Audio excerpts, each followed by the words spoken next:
Hello and welcome guys, मेरा नाम है मानसू और मैं बीएसएफ के अंदर एक हेड कांस्टेबल मिनिस्टर हूँ।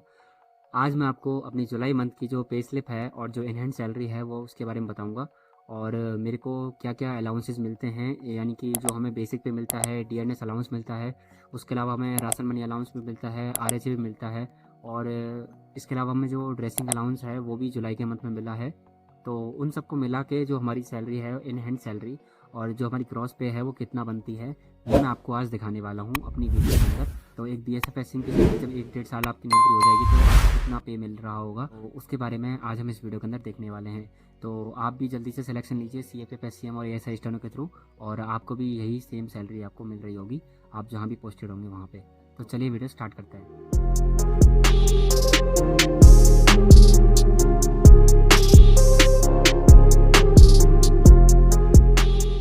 फ्रेंड्स, मैं लेके आ गया हूँ आपको अपने फ़ोन की स्क्रीन पर, जहाँ आप देख सकते हैं मेरी पे स्लिप जो कि है salary statement for the month of July 2025।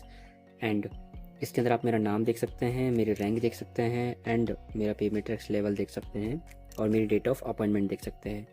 तो ये ऑथेंटिक है और ये मेरी ही पे स्लिप है जुलाई 2025 की। अब आप काफ़ी लोगों के मन में ये डाउट आएगा कि जो जुलाई मंथ की जो सैलरी है वो तो जुलाई के एंड में क्रेडिट होगी, तो फिर ये आपके पास पे स्लिप कैसे आ गई। तो मैं आपको बता दूं, जो पे स्लिप होती है सीएपीएफ फोर्सेस की, वो मंथ की 15 से लेके 20 तारीख के बीच में अवेलेबल हो जाती है, जिससे वो अपनी सैलरी को चेक कर पाते हैं। ओके, इसके बाद जो डिडक्शन वगैरह होते हैं वो बटालियन के अंदर होते हैं। और फिर आपको जो इन हैंड सैलरी है वो भी मैं आपको बताऊंगा, और मेरी ग्रॉस सैलरी बताऊंगा। ग्रॉस सैलरी वो होती है जो हमको दिल्ली भेजता है, यानी कि जो हमारी पे स्लिप के अंदर हमको आती है वो हमारी ग्रॉस सैलरी होती है। और उसके बाद में जो हमको कट पिट के सब कुछ मिलता है वो हमारी इन हैंड सैलरी होती है। तो चलिए बात कर लेते हैं आप अपनी पे स्लिप के ऊपर। सबसे पहले हम देखते हैं अपना बेसिक पे। मेरा बेसिक पे 27,100 है, 25,500 के अंदर भर्ती हुआ था। और मैंने पिछले मंथ भी अपने जून मंथ की जो सैलरी स्लिप है उसके ऊपर वीडियो बनाई है, जिसके ऊपर अभी करीब 12 के व्यूज़ हो चुके हैं। और उसके अंदर जो मेरा बेसिक पे था वो मेरा 26,300 रुपये था। अभी जुलाई मंथ के अंदर मेरे को इंक्रीमेंट लगा, जिसकी वजह से मेरी सैलरी इंक्रीज़ हुई है। तो वो सब भी हम आगे देखने वाले हैं। तो मेरा बेसिक पे 27,100 रुपये हो गया बढ़ के। उसके बाद इस पर डीए मिलता है, जो कि डीए यानी कि महंगाई भत्ता, डीएनएस अलाउंस, जो कि होता है 54%। उसके बाद में हमें मिलता है डीए का आरियर। अगर कई बार ऐसा भी होता है जैसे हमें डीए मिलने में पहले लागू हो जाता है और डीए हमको बाद में इफेक्ट होता है पे स्लिप के अंदर, तो उसके अंदर क्या होता है कि हमें आरियर भी मिलता है, मतलब जो हमारा बकाया राशि रह गया वो भी हमें मिलता है। उसके अलावा जो दिवाली के बोनस वगैरह होते हैं वो सारे इधर मिलते हैं। उसके बाद में हेयर कट अलाउंस हमें यहाँ मिलता है। आरएमए मतलब राशन मनी अलाउंस, ये मेरे को खाने पीने का मिलता है, जो भी हम मैस में खाते हैं वो इसी पैसे का होता है।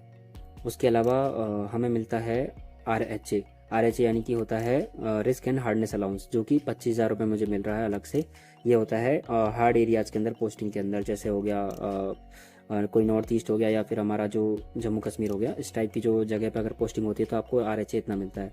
ये आर डिफ़र करता है कि आप कौन सी लोकेशन पे। जैसे पंजाब के अंदर ये 7500 है, कई जगह पे ये 9700 होता है, कई जगह पे ये 25,000 होता है, कई जगह पे 12,500 होता है। तो ये डिपेंड करता है कि आप कौन सी लोकेशन के अंदर पोस्टेड हैं, तो उस हिसाब से ही आपको जो आर है वो मिलता है। मैं एच मिलता है, वो कितना मिलता है, ये हमें 20% एच मिलता है, यानी कि डबल एच मिलता है। ऐसा क्यों होता है, क्योंकि जब हम हार्ड एरियाज़ के अंदर पोस्टिंग होती है तो हमें डबल एच मिलता है। उसके अलावा जो टीपीटी है, टीपीटी यानी कि जब आप ऑफिस के अंदर या फिर किसी भी बटालियन के अंदर अगर आप प्रेजेंट हैं तो आपको टीपीटी मिलेगा। अगर आप प्रेजेंट नहीं है तो आपको टीपीटी नहीं मिलेगा। जैसे कई बार हम छुट्टी जाते हैं और किसी मंथ के अंदर हम प्रेजेंट नहीं है, जैसे मान लीजिए 2 महीने की छुट्टी गए हैं और उसमें हम किसी एक मंथ के अंदर पूरा प्रेजेंट नहीं है, किसी भी मंथ कोई भी तारीख के अंदर हमें प्रेजेंट नहीं लगी है हमारी, तो वहाँ पे हमारा टीपीटी हमारा कट जाता है। ठीक है, ऐसे ही हमारा आरएच भी कट जाता है। अगर हम उस महीने के अंदर हम कहीं पे भी उसके अंदर बटालियन के अंदर नहीं है तो हमारा आरएच भी कट जाता है। तो उसके अलावा हमें ड्रेस अलाउंस अभी जुलाई मंथ के अंदर मिलता है 12,500 रुपये, ये मिला है मेरे को। और सोप टॉयलेट वगैरह भी मिलता है। उसके अलावा जो हमारा डिडक्शन है वो यहाँ देख लेते हैं। इनकम टैक्स मेरा 0 है, अभी कटता नहीं है बिल्कुल भी। ग्रॉस पे भी बाद में देखेंगे, थोड़ा सा नीचे और चीज़ें एक्सप्लेन कर लेते हैं उसके बाद में। जीपीएफ हमें कटता नहीं क्योंकि हम सीपीएफ वाले हैं, यानी कि हम एनपीएस वाले हैं। उसके बाद में हमारा जो है वो सीजीजीआईएस कटता है। सीजीजीआईएस यानी कि central government employ group insurance scheme, ये एक तरीके से इंश्योरेंस होता है जो हमारे गवर्नमेंट करवाती है। उसके बाद में हमारा ये जो सीपीएफ अमाउंट है वो हमारा कट जाता है सैलरी के अंदर से। ये हमारा 10% कटता है और 10% प्लस 4% और 14% हमारा जो है वो गवर्नमेंट कंट्रीब्यूट करती है। तो टोटल हमने जो 10% कॉन्ट्रीब्यूट किया है और जो गवर्नमेंट ने कॉन्ट्रीब्यूट किया है 14%, वो दोनों मिला के वो हमारा NPS के अंदर कट जाता है। ठीक है, उसके बाद में अब हम देख लेते हैं हमारा ग्रॉस पे कितना है। देख सकते हैं ग्रॉस पे हमारा है 92,841 रुपीज़। ये हमारा इस मंथ की सैलरी बनी है, जो कि काफ़ी अच्छी सैलरी होती है एक लेवल 4 के पर्सनल के हिसाब से। और अगर आपको भी ऐसी सैलरी चाहिए तो आप भी मेहनत कीजिए CAPF SCM के अंदर आने के लिए। और ASI स्टैंडर्ड की तो सैलरी इससे और भी ज़्यादा है, वो तो 1 लाख रुपये टच करेगी करीब करीब। लेकिन ये सर ये जो सैलरी है जुलाई मंथ की है, क्योंकि 12,500 जो मिले हैं वो ड्रेसिंग अलाउंस के मिले हुए हैं, इसकी वजह से सैलरी काफ़ी बढ़ी हुई आपको फील हो रही होगी। उसके अलावा जो मैं बताता हूँ, ये हमारे डिडक्शंस हो गए टोटल, और हमारा जो नेट पे है ये इतना बनता है। फिर हमारे जो प्राइवेट डिडक्शंस होते हैं, जो प्राइवेट फंड्स होते हैं, उनके अंदर डिडक्ट होता है। और हमारा जो अमाउंट टू बैंक है वो 87,829 रुपीज़ हमारे बैंक के अंदर क्रेडिट होंगे, जिसमें से हमारा एक कटिंग और होती है जो कि 4,000 रुपये, 4,564 रुपये जो हमारा RMA है, जो हम मैस के अंदर खाना खाते हैं, वो हमारा कट जाता है। तो टोटल 87,829 में से जब हम अपना करीब 4500 रुपये काट देंगे तो हमारा करीब करीब 833 ये हमारी करीब करीब सैलरी बन के निकल के आती है। तो ये काफ़ी अच्छी सैलरी होती है जब ये बिल्कुल भी कोई हमें खर्चा नहीं करना है, एकदम सेफर साइड हमारी इन हैंड सैलरी ये बन के निकल के आती है। तो आई थिंक आप इस सैलरी के लिए तो काफ़ी मेहनत कर सकते हैं। तो अभी भी काफ़ी टाइम है, 1.5-2 महीने बचे हुए एग्ज़ाम के अंदर। आप बहुत अच्छे से मेहनत कर सकते हैं, जिसकी वजह से आपको काफ़ी अच्छे रिजल्ट्स मिलेंगे। एंड इसके रिगार्डिंग मैंने स्ट्रेटेजी ऑलरेडी बनाई हुई है, आप स्ट्रेटेजी भी चेक कर सकते हैं। और आपने पे स्लिप तो चेक कर ही लिया, बाकी टाइपिंग रिलेटेड भी मैंने वीडियो बना रखी है, टाइपिंग को आप कैसे कर सकते हैं। अगर स्पेशली कोई वीडियो और चाहिए तो आप मुझे बता सकते हैं।